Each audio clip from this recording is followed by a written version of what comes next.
Hello everyone, today we're going to talk about the digestive system, the alimentary canal, and in particular we're going to talk about the radiographic procedures for the esophagus, the stomach, the duodenum, and the small. First of all, let's talk about some technical considerations. When we talk about technical considerations, we're talking about the transit time of the contrast media through the gastrointestinal tract. We'll also talk about the examination procedure itself, the types of contrast media that are going to be used for an upper GI or esophagus or small intestine. How do you prep the room, the exposure time that you're going to use, and any radiation protection measures. As far as gastrointestinal transit, we talk about peristalsis. Remember, peristalsis are those contraction waves through which things move through the alimentary canal from the mouth eventually to the rectum and anus. There's about 3 to 4 waves per minute that occur in the filled stomach, and the average emptying time for the stomach is about 2 to 3 hours. Average transit time for that barium to go from the mouth to the ileocecal valve, about 2 to 3 hours after that then. As far as contrast media is concerned, radiographic demonstration of the alimentary canal requires the use of contrast media. On a plain KUB, you cannot see the details of the stomach or the small intestine. You may see some gas in the stomach. As far as the small intestine, if it's a healthy adult, you shouldn't see any gas in the small intestine. So because there is no subject contrast that is naturally there, we have to put contrast media into the patient to demonstrate the alimentary canal. Generally, we use barium sulfate. However, if there's any chance of perforation of the bowel itself or the stomach, we're going to substitute then and use a water-soluble iodinated contrast media, most oftentimes brand name Gastrographin. Iodinated solutions move through the GI tract a lot quicker than barium sulfate. They clear the stomach in about 1 to 2 hours. Iodinated solutions don't adhere, though, very well to the esophageal mucosa as the barium sulfate does, so you don't get as good a look at the mucosa or the inner lining of the esophagus. Iodinated solutions provide satisfactory examinations for the stomach, the duodenum or duodenum, and the large intestine. Water-soluble media are easily removed by aspiration before or during surgery. That's the reason why, if there is a perforation and that contrast media were to get into the peritoneal cavity, because it's water soluble, the body can readily absorb that, or as it says, it could be taken out during surgery. Now, if barium sulfate gets into the peritoneal cavity, it is going to have to be surgically removed. Otherwise, what can happen then is you can form a barium type of granuloma, which you don't want just sitting around in the peritoneal cavity. That could cause problems in itself. The contrast media is also readily absorbed by the body and excreted by the kidneys. We're talking about iodinated contrast, of course, as mentioned in cases of perforation. As far as preparing the room, it's really important as a tech that you prepare your room properly and thoroughly and completely. You need to adjust the equipment controls to the correct settings. You want the footboard and the shoulder supports, if they're used, ready to go. You want to check your filming devices, number of image receptors available if you're not using digital. Prepare the type and the amount of contrast. Before beginning the examination, the radiographer should describe the contrast media and the administration of it to your patient. You want to make sure that you tell the patient that barium has kind of a chalky type of taste to it. Enema tip insertion we'll get into the next unit when we talk about lower GIs. You want to inform the patient that the room will be darkened during the procedure. You want to introduce the patient and the fluoroscopist to each other. Before we move on to exposure time, I want to also note when you're going to do an upper GI or an esophagus, you want to have or start the exam with the table in the upright position. So you want to make sure that you got the table upright.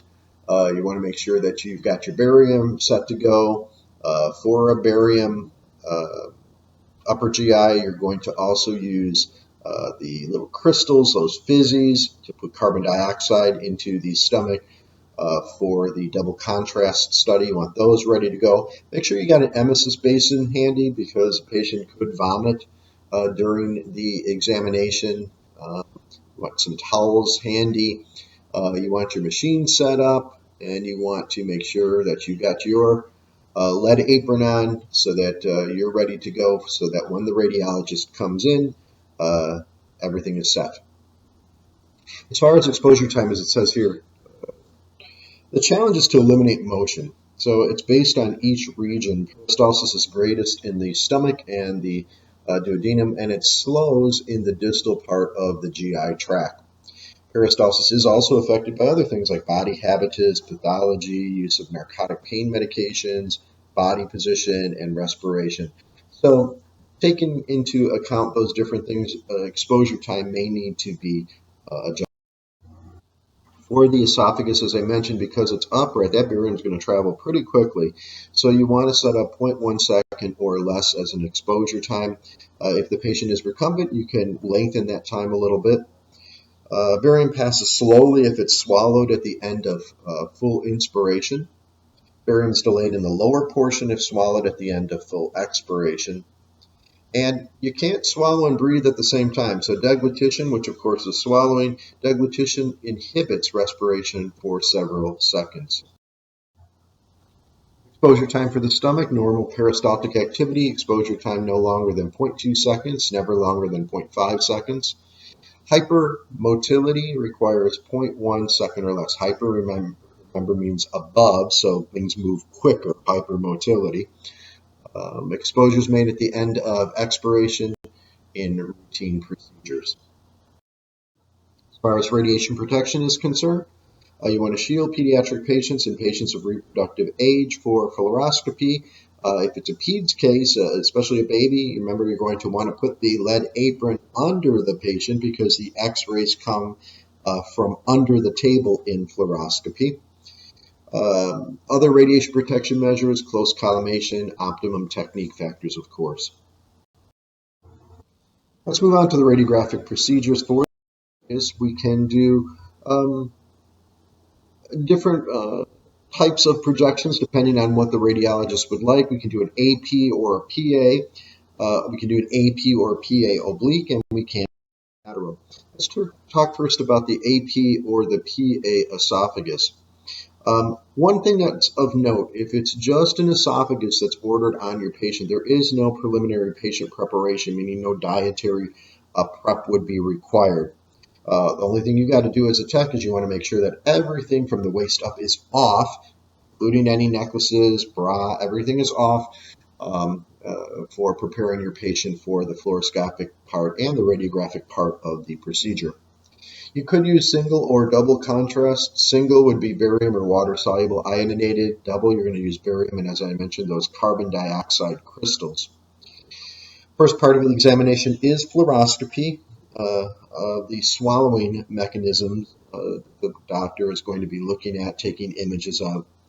And then after that, after the doctor is done, then comes our part as a tech to do what we call the overhead projections, which we are going to then take radiographs of the esophagus, which we're going to talk about now.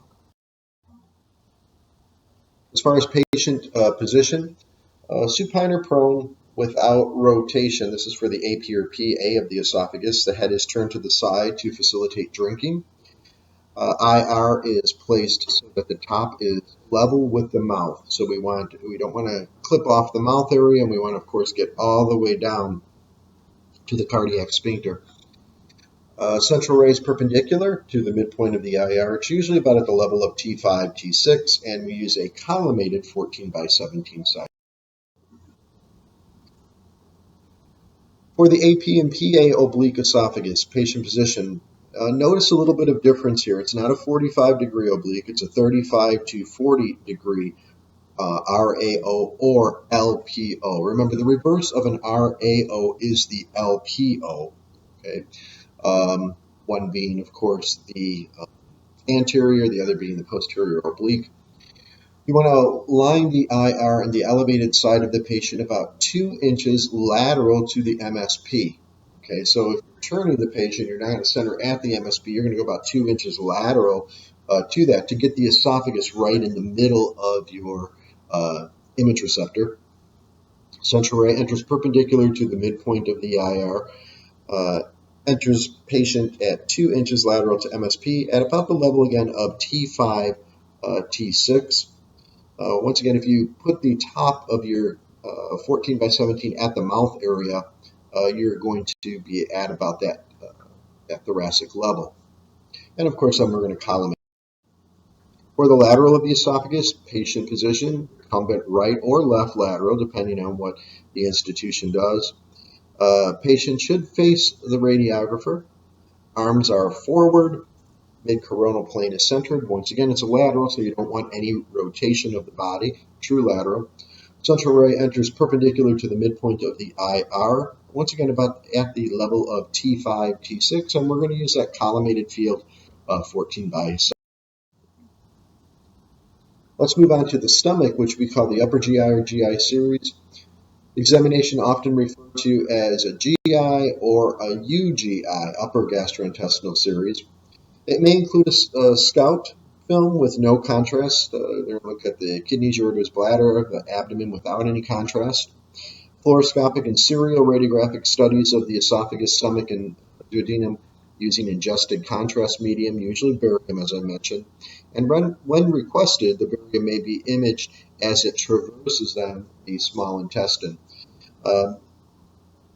Generally, if an upper GI is ordered, what you're going to be looking at or taking overheads are only of the stomach itself, but if it's ordered as an upper GI with a small bowel follow-through, well, then you're going to watch as that barium moves through the small intestine as well, taking radiographs as it goes. As far as patient preparation, you have to have an empty stomach. Generally, if you're going to have the examination performed in the morning, the general rule is that the patient doesn't eat anything after midnight, so NPO after midnight. The Merrill's also tells you that gum should not be chewed on the morning of the exam, or the patient should not be smoking any cigarettes, because both nicotine and gum are thought to stimulate gastric secretions, which means that if you are going to drink the barium, what's going to happen then is the excess gastric secretions then are going to dilute the barium. As mentioned, as it says here, food and water are withheld for 8 to 9 hours before the examination itself. Single and double contrast studies. Double contrast includes barium in the gas-producing substance, powder, crystals, pills, carbonated beverage. It depends on the site that you're at. There's something called a biphasic examination, which combines both the single and the double contrast during the same procedure. And there is an exam less commonly used today called hypotonic duodenography. For the GI series, usually you're going to begin the patient in the upright position if possible. Radiologists may examine the heart and lungs with fluoroscopy and determine whether the stomach is empty. And when you are going to hand the cup of barium to the patient, you want to hand the cup of barium so that he or she holds the cup of barium in his or her left hand. When the patient is going to be rotated and the doctor is looking at the patient fluoroscopically, if your patient is drinking with the barium in the left hand, that arm is not going to be in the way. First off, the doctor is going to tell the patient to drink some of the barium, and then the doctor is going to then take some images as that barium flows from the mouth down through the esophagus.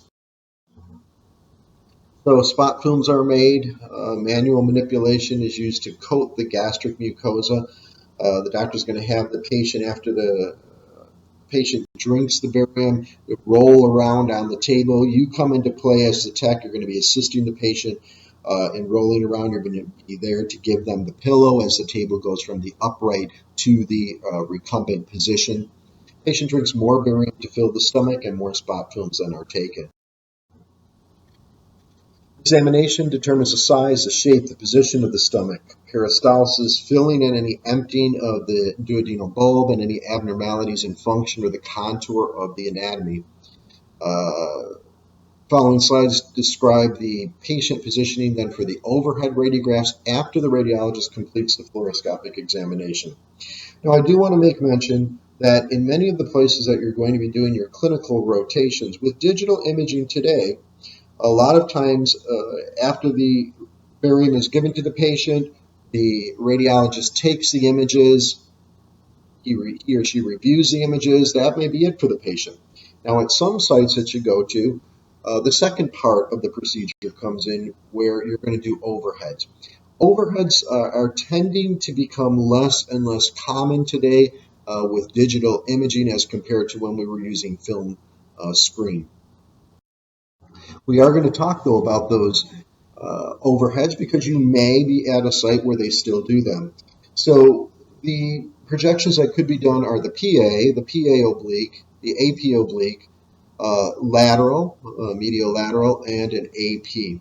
Doesn't mean that all of those are going to be done. Perhaps 1, 2, maybe 3 of them are done. Let's talk first about the PA of the stomach and the duodenum.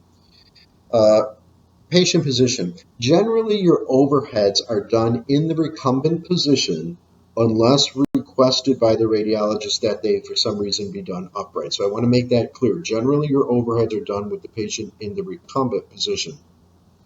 As far as part position, align the midline of the grid to sagittal plane, passing halfway between the vertebral column and the left lateral border of the abdomen. Remember, your stomach is on your left side, so you're not going to be centered directly at MSP. You're going to move that central ray over slightly.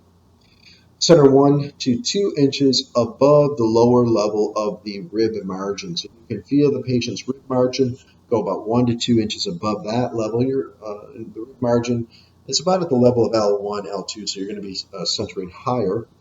Upright would require the IR centered 3 to 6 inches lower because, of course, gravity is going to pull things down. But as I mentioned, generally we don't do upright, we do recumbent images. Central ray is perpendicular to the center of the IR. We use a collimated 10 by 12 field. You don't need a big size image. The stomach isn't that big, so 10 by 12. Exposure made at the end of suspended expiration. So a deep breath in, blow all the air out, hold it out, take your exposure. A PA oblique stomach and duodenum patient is in the recumbent RAO position. Heart position, midline of IR is aligned with the sagittal plane, passing midway between the vertebral column and once again the lateral border of the elevated side. Remember, we're centering over the left side. Stomach is on the left side.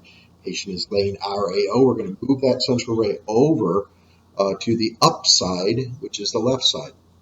IR is centered to the lower rib margin again, about level of L1, L2. Adjust rotation 40 to 70 degrees to demonstrate pyloric canal and the duodenum. Generally, it's a set standard at most institutions. Where I've worked at, it's 45-degree obliques, but the radiologist may want more or less degrees of obliquity. So whatever the institution uses as far as obliquity, that's used, but generally around 45-degree oblique is satisfactory. Central ray is perpendicular to the center of the IR. We're going to use a collimated field again, about 10 to 12 inches, and we're going to make that exposure on suspended expiration. Now, remember, in radiography, if I can't do an RAO, I do the reverse, which the opposite of an RAO would be the LPO. However, if you're doing an upper GI, generally both of them are done. And you may say, well, why are you doing that? Because they both give you kind of mirror images of the anatomy, and that's true. However, when you have the patient RAO and then you turn them LPO, what's going to move is the barium. Okay, and that's what the doctor is looking at. The anatomy is going to still appear the same, but the barium is going to move to different parts of the stomach. And we're going to talk about that in just a couple of minutes when we get to the images. So for the LPO, align the midline of the grid with a sagittal plane passing midway between the vertebrae and the left lateral border of the abdomen. Center of the IR to midpoint, midway between the xiphoid process and the lower rib margin. And you're going to adjust the rotation 30 to 60 degrees. Once again, the average is about 45 degrees. For the AP oblique of the stomach, the LPO, the central ray, as we're talking about it, perpendicular to midpoint of IR, collimated field 10 by 12, and once again, exposure made on suspended expiration. Let's move on to the lateral of the stomach and the duodenum. Recumbent right lateral demonstrates the right retrogastric space. Retrogastric means behind the stomach. The duodenal loop and the duodenojejunal junction, where the duodenum meets the jejunum. Upright and left lateral position demonstrates the left retrogastric space. Heart positioning, a line plane passing midway between the mid-coronal plane and the anterior surface of the abdomen to the midline of the grid. So you're going to center a little bit in front of the MCP. Center your IR at the level of L1, L2 for recumbent position, L3 for the upright position, and you want that patient to be in a true lateral position. Central ray is perpendicular to the center of the IR. We use a collimated field again of about 10 to 12 inches, and the exposure is made on suspended expiration. For the AP, patient is supine. You may have the patient being placed Trendelenburg for demonstration of hiatal hernia. Hiatal hernia, remember, is any barium that's going to be in the stomach is going to reflux back into the esophagus. So if you put the person Trendelenburg, gravity then would pull that barium back up toward the esophagus. For the AP, line the midline of the grid to the MSP and a 14 by 17 inch IR. On a 10 by 12, align the midline of the grid to the sagittal plane passing midway between the MSP and the left lateral margin of abdomen. Center the 10 by 12 inch IR to the level midway between xiphoid and lower rib margin, and if you're using the full 14 by 17, it may be adjusted to demonstrate more of the diaphragm or the small bowel. So it's going to be a call at the site that you're at whether the radiologist would use want you to use a 10 by 12 or the 14 by 17. Central ray is perpendicular to the center of the IR. Collimated field 10 by 12 inches for the stomach, 14 by 17 inches for the stomach and the small bowel, and the exposure is made on suspended expiration.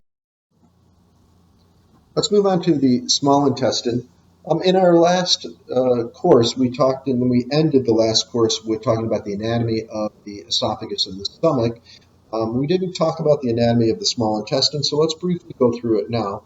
Your small intestine extends from your pyloric sphincter of your stomach all the way to the ileocecal valve.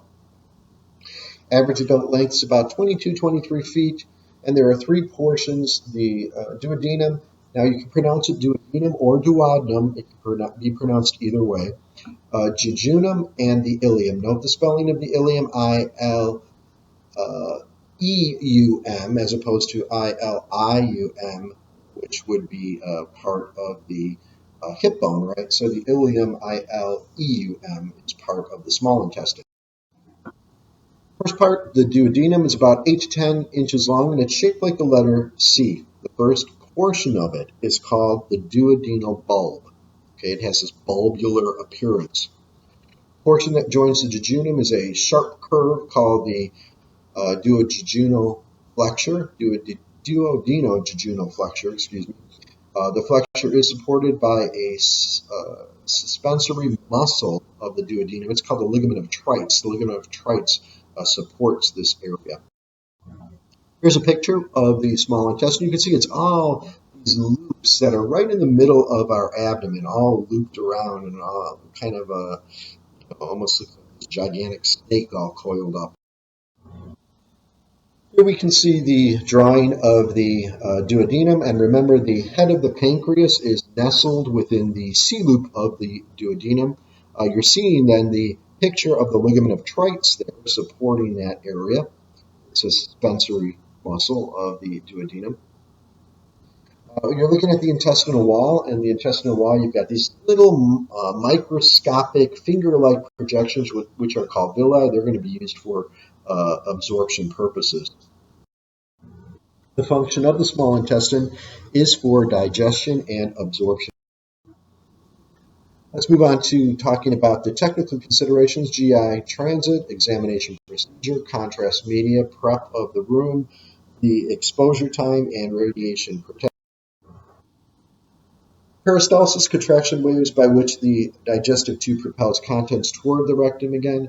Transit time to the ileocecal valve is about 2 to 3 hours. So if your patient is going to be there for a small bowel follow-through or a small bowel exam, let them know that they're going to be there for a while. It takes a while for that barium to get through all those loops of the small intestine. Contrast media, radiographic demonstration of the alimentary canal requires the use of contrast media. Barium sulfate is the most common contrast used for the alimentary canal. Water-soluble ionated contrast media may also be used, once again, if there's any suspected perforation of the bowel or the stomach or the esophagus, any perforation through the GI tract, you've got to use iodinated contrast media. Iodinated solutions become diluted in the small intestine, so clear anatomic detail cannot be seen. It's not the best, but it does permit a very rapid survey of the entire small intestine because it gets through very quickly as opposed to that thick, viscous barium. Prep the room. The room should be completely prepared before the patient enters. You're going to adjust your equipment controls to the correct settings. You're going to have that footboard and your shoulder supports ready. Check your filming devices, number of IRs, and prepare the type and the amount of contrast. Before beginning the exam, a radiographer should describe, once again, the contrast media and its administration to the patient, inform the patient that the room will be darkened during the procedure, and introduce the patient and the fluoroscopist to each other. Exposure time challenge of GI radiography, once again, is to eliminate motion. It's based on the region. Peristalsis, again, is greatest in the stomach and the duodenum, but it slows as you go distally in the GI tract. And peristalsis is affected by many of the factors that we've already mentioned. Exposure time, again, normal peristaltic activity, exposure time no longer than 0.2 seconds. If you've got hypermotility, 0.1 second or less, and exposures are made at the end of expiration. For radiation protection, you shield pediatric patients and patients of reproductive age. Remember, for fluoroscopy, on the child, you're going to have the apron on the table with the patient laying on the half apron because the x-rays come from underneath the patient. Generally, for fluoroscopy, we don't shield our patients, but for the overheads, we do if we can. Other radiation protection measures: close collimation, optimum technique factors. For the procedure itself, small intestine, barium, or other opaque contrast media is administered in one of three ways. Most commonly is the oral. Second, reflux via a very large volume barium enema. That means that you're going to fill not only the whole entire colon with contrast media, but you're going to keep filling the GI tract with even more contrast media to fill also the entire small intestine. And there is another way to look at the small intestine by a direct injection via a tube placed directly into the small bowel, and this is called enteroclysis. But once again, the most common way is the oral method. So a prep for small intestine, a soft or low residue diet for 2 days before the study. Low residue diet means that you don't want things hanging around there. They're going to get through the GI system pretty quickly. So generally this is things like clear jello, clear bouillon soup, kind of a liquids only type of diet. You don't want to do any dairy, though. Dairy is gas producing, so generally you don't want that. Usually clear liquids are best. Food and fluid withheld after the evening meal, so NPO after the evening meal on the day before the exam. Breakfast, no breakfast on the day of the exam, of course. And cleansing enemas for the colon may be administered. For the oral method, turn to small bowel series because several identical images are produced at timed intervals. Each image is identified with a time marker, indicating the interval since the ingestion of barium. So generally, at most places, you start out with a 15-minute film. And once again, this is 15 minutes after they have ingested the barium. Then you're going to move to a 30-minute, a 45-minute, an hour, so 15-minute intervals. Then they may go to every half an hour. It just depends on the site. But generally, in the beginning, it's every 15 minutes. You've got to have a time marker on there. And the time marker meaning you're going to identify it 15 minutes, 30 minutes, and so forth. Images obtained with patient either supine or prone. That depends on the radiologist. Sometimes radiologists like prone position because the compression of laying on the abdomen helps to spread out the loops of bowel, but that's up to the radiologist and the site that you're at. Supine used to take advantage of superior and lateral shift of the stomach, which improves visualization of the duodenum and the jejunum to prevent compression of overlapping loops of the intestine. Prone is used for, like I said, just the opposite, to compress the abdomen and increase the image quality. Oral method, first image taken at 15 minutes after ingestion. Next interval varies between 15 to 30 minutes. For each of the films that are taken, the radiologist is going to inspect the image. So you do the 15-minute, the doctor looks at that. You do the 30-minute, the doctor looks at it. Okay, he or she is going to keep looking at the transit of that barium through the small intestine. As it says here, it varies. Various procedures according to the individual. When barium reaches, though, the ileocecal region, that's when the doctor is going to stop the radiographic portion. Patient is then going to be put back under the fluoroscope, and the radiologist is going to use compression in that area to look at the small bowel, and in particular the ileocecal region. So the radiographic portion stops when the barium reaches the ileocecal valve. Now, we don't make that determination as a tech. The radiologist will make that determination. That's the end of the procedure as far as the radiographic portion. So, as I said, examination complete when barium is seen. Now, it says the cecum here. Remember, right after your ileocecal valve is the cecum. So as soon as the barium gets to the ileocecal valve, it starts to go into the cecum. That's when you're going to complete that radiographic portion.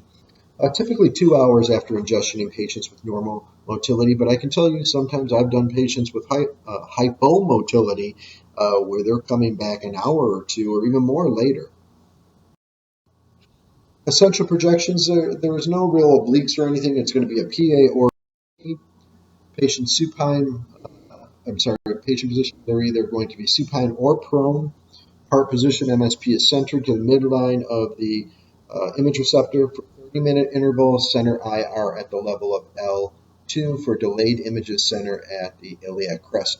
So for your 15 and your 30-minute, you're going to center a little bit higher, okay, because the barium hasn't gone through the small intestine yet. But as it starts to go through, then you can center them a little bit lower. CR is perpendicular to the midpoint of the IR. Use a collimated 14 by 17 inch field, and exposure is made at the end of it. Let's talk about the images themselves. So the AP or PA esophagus, we want proper collimation. Esophagus is going from the lower part of the neck, of course, to the entrance of the stomach. The esophagus is going to be filled with barium, and of course we want to use a technique that's going to penetrate, have enough penetration to penetrate through the barium so that we can see the anatomy itself. Brightness and contrast are sufficient to visualize the esophagus through the superimposed thoracic vertebrae, and because it's an AP or a PA, we don't want any rotation. Here's an image of the AP esophagus. Notice the problem with the AP esophagus is that you have the esophagus overlying the vertebral column, and with that, then you're not going to be able to see a lot of the anatomy. That's why most oftentimes then we'll use the oblique demonstrate. Here we see the esophagus, and then once again overlying the vertebral. When we talk about the AP or the PA oblique esophagus, what we're going to do then is we're going to take the esophagus, then we're going to move it off of the vertebral column. Okay, if we're doing the RAO, and that's the most commonly done projection for the esophagus, we're going to place that contrast-filled esophagus between the vertebral column and the heart shadow. So instead of it being on top of the vertebral column or on top of the cardiac shadow, it's going to be right between them. So here you can see the image. Here, take a look at the patient is rotated. You can see this in the radiograph. You can see the vertebral column, and then you see the contrast-filled esophagus, and then you see the heart shadow right in front of it. So this is a very well-positioned PA oblique of the esophagus. A lateral of the esophagus may be done. We don't want the patient's arms in the way, so we've got to get those up and out of the way. There's no rotation because it is a lateral of the esophagus. And the ribs posterior to the vertebrae should be superimposed because we're looking at a true lateral. Here is the image itself. Take a look. You can see the vertebral column. You see the vertebral bodies all lined up in the back. Patient's arms are up and out of the way. You can still see their shadow, those white shadows there. And then we see the contrast-filled esophagus. Notice where the diaphragm is at as well. Let's move on to the PA stomach and the duodenum. We want evidence of proper collimation. The entire stomach and the duodenal loop should be seen. Stomach is centered at the level of the pylorus. There shouldn't be any rotation. It's a PA, and the exposure technique will demonstrate. So here we see a PA of the stomach and the duodenum. Okay, you can see the contours of the stomach itself. What I want you to notice is very, very important.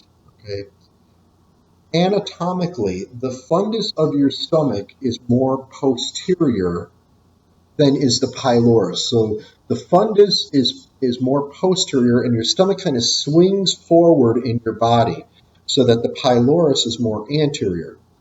So think about this. If you're doing a double contrast study, I've given the patient barium, I've given the patient the crystals to produce the carbon dioxide, and I lay them on their stomach. A, what's going to happen? Well, what does air do? Carbon dioxide. It rises. Barium is what? It's heavy. It falls. So take a look at the fundus of the stomach here on the PA. And what do you see? You notice that the fundus is filled with the gas, right? So this would be an identifying mark that this would be a PA of the stomach. Notice the contours of the stomach. Notice you can see barium in the C-loop of the duodenum as well. Let's talk about the PA oblique stomach and the duodenum. Evidence of proper collimation. Entire stomach and duodenal loop should be seen. No superimposition of the pylorus and the duodenal bulb. The duodenal bulb and the loop in profile. Stomach is centered at the level of the pylorus, and the exposure technique demonstrates anatomy.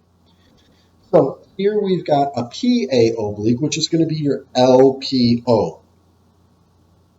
Look at the anatomy. Now the anatomy looks the same, right? But what has moved now is the barium, okay? And you can see if I'm LPO, okay, LPO, think about it, what happens? Air rises, okay?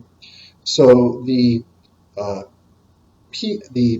oblique, I'm sorry, I said the LPO, this is RAO, pardon me, RAO, okay? RAO, PA oblique. What's happened now, the air has risen up to the fundus area. Okay, so the PA oblique is going to be your RAO with an air-filled fundus. Okay, so cancel what I said before. It's not an LPO. This is an RAO with an air-filled fundus. The AP oblique, that's the LPO. Okay, evidence of proper collimation, entire stomach and duodenal bulb. Fundic portion of stomach should be seen. No superimposition of the pylorus and duodenal bulb. Body of stomach is centered. Exposure technique demonstrates the anatomy. Body and pylorus with double contrast visualization. So here we've got then the AP oblique, which is the LPO. Now think about it again. fundus is more posterior. So if I put the patient on their back, I rotate them toward their left side, the barium is going to flow into the fundus, and the air is going to rise into the body and to the pylorus. Okay, so on the LPO, okay, LPO, which is what we're looking at here, you're going to have a barium-filled fundus. On the RAO that we previously looked at, we're going to have an air-filled fundus. Okay, anatomically, the anatomy is looking the same. It's just that you're moving the barium in the air to different parts. So very often on the registry, they're going to have these images, the RAO or the LPO, and they're going to ask you to identify which is which.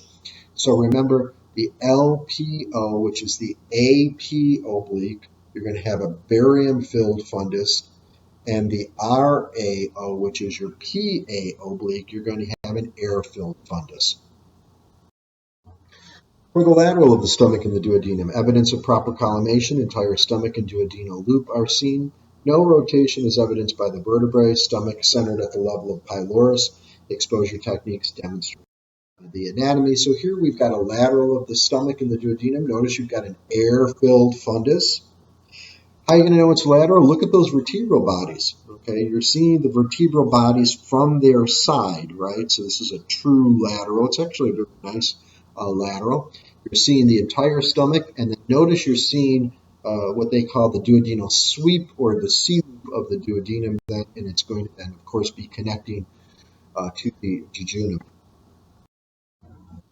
For an AP stomach and the duodenum, evidence of proper collimation, entire stomach and duodenal loop, double contrast visualization of the gastric body, the pylorus and the duodenal bulb, the retrogastric portion of the duodenum and the. For the AP, lower lung fields on a 14/17 image for demonstration of any hiatal hernia. Now, hiatal hernia would be parts of the stomach that are going to go up past the diaphragm up into the thoracic cavity. Stomach is going to be centered at the level of the pylorus on a 10/12. No rotation because it's a true AP, and exposure technique demonstrates the.